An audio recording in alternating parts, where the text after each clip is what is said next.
Hello all, എല്ലാവർക്കും botany masters എന്ന YouTube ചാനലിലേക്ക് സ്വാഗതം. നമ്മളിന്ന് ഫൈലം നോൺ കോഡേറ്റ സ്റ്റാർട്ട് ചെയ്യാൻ പോവാണ്. അപ്പോൾ നോൺ കോഡേറ്റയിൽ നമുക്ക് സിലിണ്ടറേറ്റ, പ്ലാറ്റി ഹെൽമിന്തസ്, നെമറ്റോഡ, അനലിഡ അങ്ങനെ തുടങ്ങിയിട്ടുള്ള കുറച്ച് ഫൈലംസ് പഠിക്കാനുണ്ട്. പക്ഷേ ഇതിൽ ഫൈലം പോറിഫെറയെ കുറിച്ച് മെൻഷൻ ചെയ്തിട്ടില്ല നമ്മുടെ സിലബസിൽ. എന്നാൽ പോലും നമുക്കത് മനസ്സിലാക്കണം അല്ലെങ്കിൽ അറിഞ്ഞിരിക്കണം. കാരണം നമ്മുടെ +1 ടെക്സ്റ്റിൽ ഫൈലം പോറിഫെറ എന്ന് പറഞ്ഞിട്ടുള്ളൊരു ഫൈലം ഇൻക്ലൂഡ് ചെയ്തത് കൊണ്ട്. ഓക്കെ, അപ്പോൾ നമുക്ക് ആദ്യം ഫൈലം പോറിഫെറയിൽ തുടങ്ങാം. ജസ്റ്റ് നമ്മുടെ ടെക്സ്റ്റിൽ എന്താണ് പറയുന്നത് അത്രയും കാര്യങ്ങൾ തന്നെയാണ് മെൻഷൻ ചെയ്യുന്നത്. ഓക്കെ, സോ നമുക്ക് നോക്കാം. ഫൈലം പോറിഫെറ അല്ലെങ്കിൽ ഇവരെ നമ്മൾ സുഷിരജീവികൾ എന്ന് വിളിക്കുന്നുണ്ട്. ഓക്കെ, ഫൈലം പോറിഫെറ അല്ലെങ്കിൽ സുഷിരജീവികൾ. അപ്പം ഇതിലുള്ള അംഗങ്ങളെ നമ്മൾ പൊതുവേ സ്പോഞ്ചസ് എന്നാണ് വിളിക്കുന്നത്. ഓക്കെ, സ്പോഞ്ചുകൾ എന്നാണ് ഫൈലം പോറിഫെറയിലെ മെമ്പേഴ്സിനെ നമ്മൾ പൊതുവായിട്ട് വിളിക്കുന്നത്. ഇവരെന്ന് പറഞ്ഞു കഴിഞ്ഞാൽ ബഹുകോശ ജീവികളാണ്. അതുമാത്രമല്ല സെല്ലുലാർ ലെവൽ ഓഫ് ഓർഗനൈസേഷൻ കാണിക്കുന്നവരാണ്. എന്താണ് സെല്ലുലാർ ലെവൽ ഓഫ് ഓർഗനൈസേഷൻ? അതായത് സെൽസ് കൂടി ചേർന്ന ഒരു ടിഷ്യൂ എന്ന് പറയുന്ന ഫോമിലൊന്നും ആയിട്ടില്ല. അവർ കോശങ്ങൾ അവരവരുടെ ഫങ്ഷൻ ചെയ്തു പോകുന്നു. അങ്ങനെ അതാണ് കോശകീയ തലത്തിലുള്ളവർ എന്ന് പറഞ്ഞാൽ നമ്മൾ മുന്നത്തെ ക്ലാസ്സിൽ ഡിസ്കസ് ചെയ്തതാണ് അല്ലേ. ആൻഡ് ഇവരെ പൊതുവെ നമുക്ക് ഓഷ്യൻസിൽ, സമുദ്രത്തിലാണ് കാണാനായിട്ട് സാധിക്കുന്നത്. ഇവർ സമുദ്ര ജീവികളാണ്. ഓക്കെ, ആൻഡ് കുറച്ച് മെമ്പേഴ്സൊക്കെ ശുദ്ധജലത്തിലും കാണുന്നുണ്ട്. എന്നാലും most of the members are സമുദ്രജീവികളാണ്. കൂടുതലും സമുദ്രജീവികളാണെന്ന് ആലോചിക്കുക. പിന്നെന്താണ്, അവരുടെ ശരീരം അസമമിതിയാണ് കാണിക്കുന്നത്. അതായത് ഏത് പ്ലെയിനിലൂടെ കട്ട് ചെയ്താലും നമുക്ക് 2 ഈക്വൽ ഹാഫ്സ് കിട്ടില്ല. അപ്പം അവർ അസമമിതി കാണിക്കുന്ന ജന്തുക്കളാണ് എന്ന് ആലോചിക്കുക. പിന്നെ വളരെ ഇമ്പോർട്ടൻ്റ് ആയിട്ടുള്ളൊരു പോയിൻ്റാണ് പോറിഫെറയുടെ ശരീരത്തിലുള്ള നീർച്ചാൽ വ്യവസ്ഥ അല്ലെങ്കിൽ വാട്ടർ കനാൽ സിസ്റ്റം എന്നുള്ളത്. അത് ഓർത്ത് വെക്കുക. ഓക്കെ, അത് തെറ്റിപ്പോരുത്. വാട്ടർ കനാൽ സിസ്റ്റം അല്ലെങ്കിൽ നീർച്ചാൽ വ്യവസ്ഥ.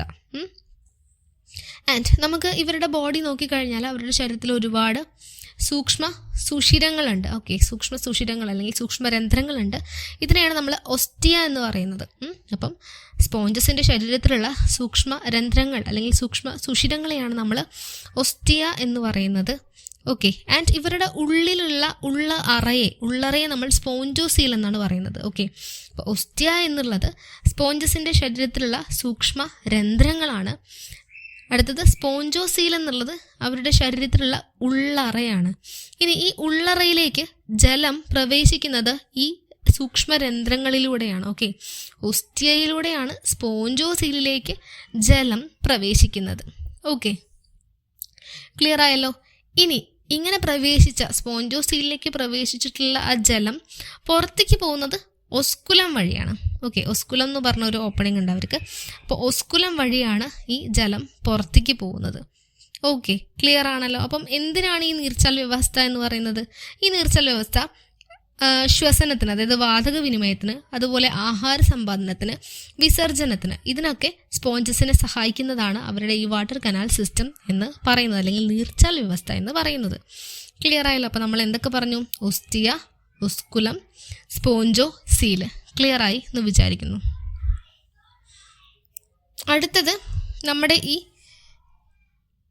സ്പോഞ്ചോസീൽ അല്ലെങ്കിൽ ഈ നീർച്ചാൽ വ്യവസ്ഥയൊക്കെ ഉണ്ടല്ലോ. നമ്മൾ സ്പോഞ്ചോസീൽ പറഞ്ഞു, നീർച്ചാൽ വ്യവസ്ഥ ഒക്കെ പറഞ്ഞു. അപ്പോൾ ഇതിനൊക്കെ സറൗണ്ട് ചെയ്തുകൊണ്ട് ഒരു സ്പെഷ്യലൈസ്ഡ് സെൽസ് ഉണ്ട്. അതിനെ പറയുന്ന പേരാണ് കൊയനോസൈറ്റ്സ്. ഓക്കെ, കൊയനോസൈറ്റ്സ് അല്ലെങ്കിൽ കോളാർ കോശങ്ങൾ. ഇത് നമ്മുടെ സ്പോഞ്ചോസീലും അതുപോലെ നീർച്ചാൽ വ്യവസ്ഥയൊക്കെ ഇങ്ങനെ സറൗണ്ട് ചെയ്തിട്ട് കാണപ്പെടുന്നുണ്ട്. ഇവർക്ക് കോശാന്തര ദഹനമാണുള്ളത്. ഓക്കെ, കോശാന്തര ദഹനമാണ് ഇവർക്കുള്ളത്. അതുപോലെ തന്നെ ഓക്കെ, അപ്പം ഇവർക്ക് ഇവരുടെ ആ ഒരു ശരീരത്തിൻ്റെ ആകൃതി നിലനിർത്തുന്നതിന് വേണ്ടിയിട്ട് ഒരു ചട്ടക്കൂടുണ്ട്. ഈ ചട്ടക്കൂട് ഒന്നല്ലെങ്കിൽ സ്പിക്യൂൾസ് അല്ലെങ്കിൽ മുള്ളുകളുടെ രൂപത്തിലുള്ള കാൽസ്യം കാർബണേറ്റ് കൊണ്ടോ അല്ലെങ്കിൽ സ്പോഞ്ചിൻ എന്ന് പറയുന്ന മാംസ്യം കൊണ്ടോ ആയിരിക്കും നിർമ്മിക്കുന്നുണ്ടായിരിക്കുക. ഓക്കെ, അപ്പോൾ അവർക്ക് എന്തുണ്ട്? അവരുടെ ഷേപ്പ് നിലനിർത്തുന്നതിന് വേണ്ടിയിട്ടൊരു ചട്ടക്കൂടുണ്ട്. ആ ചട്ടക്കൂട് ഒന്നല്ലെങ്കിൽ മുള്ളുകളുടെ രൂപത്തിലുള്ള കാൽസ്യം കാർബണേറ്റ് കൊണ്ടോ അല്ലെങ്കിൽ സ്പോഞ്ചിൻ എന്ന് പറയുന്ന പ്രത്യേക മാംസ്യ തന്മാത്രകൾ കൊണ്ടോ മാംസ്യ തന്തുക്കൾ കൊണ്ടോ ആയിരിക്കാം നിർമ്മിക്കപ്പെട്ടിരിക്കുന്നത്. പിന്നെ ഇവരെന്ന് പറഞ്ഞാൽ ഉഭയലിംഗജീവികളാണ് അല്ലെങ്കിൽ ഹെർമാഫ്രോഡൈറ്റ് ആണ്. എന്താണ് ഉഭയലിംഗജീവികൾ എന്ന് പറഞ്ഞു കഴിഞ്ഞാൽ? അതായത് ഈ ആൺ പെൺ ജീവികൾ വെവ്വേറെ കാണപ്പെടുന്നില്ല, രണ്ടും ഒരുമിച്ച് ഒരു ജീവിയിൽ തന്നെ കാണപ്പെടുന്നതിനെയാണ് നമ്മൾ ഹെർമാഫ്രോഡൈറ്റ് എന്ന് പറയുന്നത്. അതായത് ഇവിടെ അണ്ഡങ്ങളാണെങ്കിലും പുംബീജമാണെങ്കിലും ഒരേ ജീവി തന്നെയാണ് ഉൽപ്പാദിപ്പിക്കുന്നത്. ഓക്കെ, ഇനി ഇവരുടെ അസെക്ഷുവൽ റിപ്രൊഡക്ഷൻ എന്ന് പറയുന്നത് ഫ്രാഗ്മെൻറ്റേഷൻ വഴിയാണ്. ഓക്കെ, അലൈംഗിക പ്രത്യുൽപാദനം ഖണ്ഡനം വഴിയാണ് നടക്കുന്നത്. അതുപോലെ തന്നെ ലൈംഗിക പ്രത്യുൽപാദനം നടക്കുന്നത് ബീജകോശങ്ങൾ വഴിയാണ്.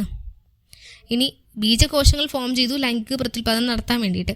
ഇനി ബീജസംയോഗം നടക്കണം അല്ലേ? ഈ ബീജസംയോഗം നടക്കുന്നത് ശരീരത്തിന് ഉള്ളിൽ വെച്ച് തന്നെയാണ്. സോ നമുക്ക് പറയാം ഇവർക്ക് ആന്തര ബീജസംയോഗമാണ് ഉള്ളത്. ആന്തര ബീജസംയോഗമാണ് ഉള്ളത്. മാത്രമല്ല ഭ്രൂണവികാസം പരോക്ഷമാണ് അല്ലെങ്കിൽ ഇൻഡയറക്റ്റ് ആണ്.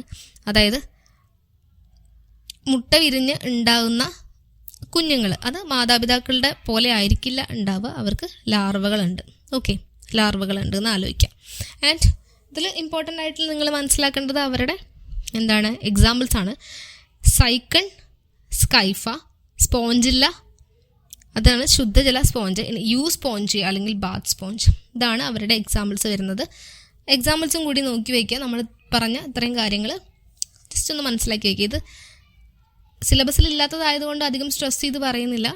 ഇത്രയാണെന്ന് മനസ്സിലാക്കുക. എന്തൊക്കെ ഇതിൽ ഇമ്പോർട്ടൻ്റ് ആയിട്ട് നിങ്ങൾ ഓർത്തിരിക്കേണ്ടത് വാട്ടർ കനാൽ സിസ്റ്റം അല്ലെങ്കിൽ നീർച്ചാൽ വ്യവസ്ഥയെക്കുറിച്ചിട്ടാണ്. പിന്നെ ഒസ്റ്റിയ, എന്തായിരുന്നു ഒസ്റ്റിയ, എന്താണ് സ്പോഞ്ചോസിൽ, എന്താണ് ഓസ്കുലം, പിന്നെ കൊയനോസൈറ്റ് അല്ലെങ്കിൽ കോളർ സെൽസ്, ഇത്രയും കാര്യങ്ങൾ ഓർത്തിരിക്കുക.